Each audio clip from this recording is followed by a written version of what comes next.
नमस्कार, स्वागत है आपका न्याय पथ में।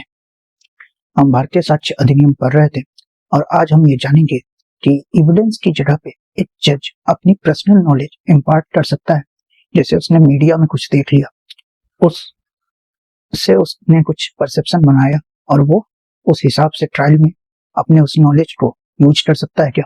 तो नहीं कर सकता। Virendra versus emperor, Calcutta privy council में यह हेल्ड किया गया था कि वो अपना पर्सनल नॉलेज इम्पार्ट नहीं कर सकता, उसे एविडेंसेस पर निर्भर रहना होगा।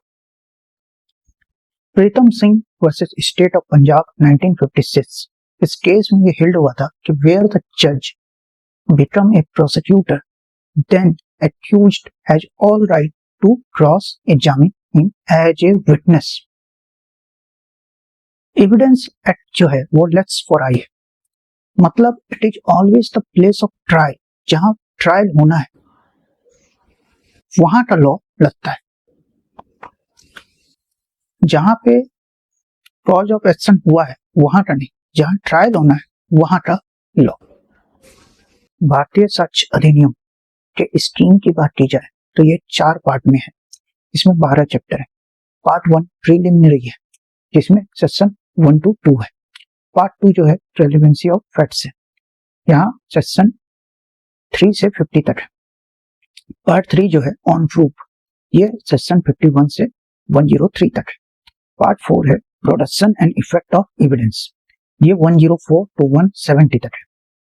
भारतीय साक्ष्य अधिनियम एक्ट नंबर 47 ऑफ 2023 है।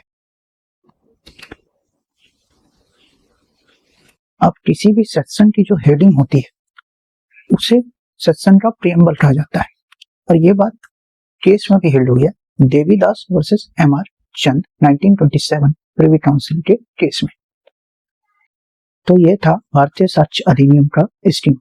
आज हमने ये देखा कि क्या जज अपनी पर्सनल नॉलेज इम्पार्ट कर सकता है तो नहीं कर सकता, और भारतीय साक्ष्य अधिनियम की स्कीम क्या है। तो हम नेक्स्ट लेक्चर में यहीं से कंटिन्यू करेंगे। तो आज के लिए इतना ही। Thank you.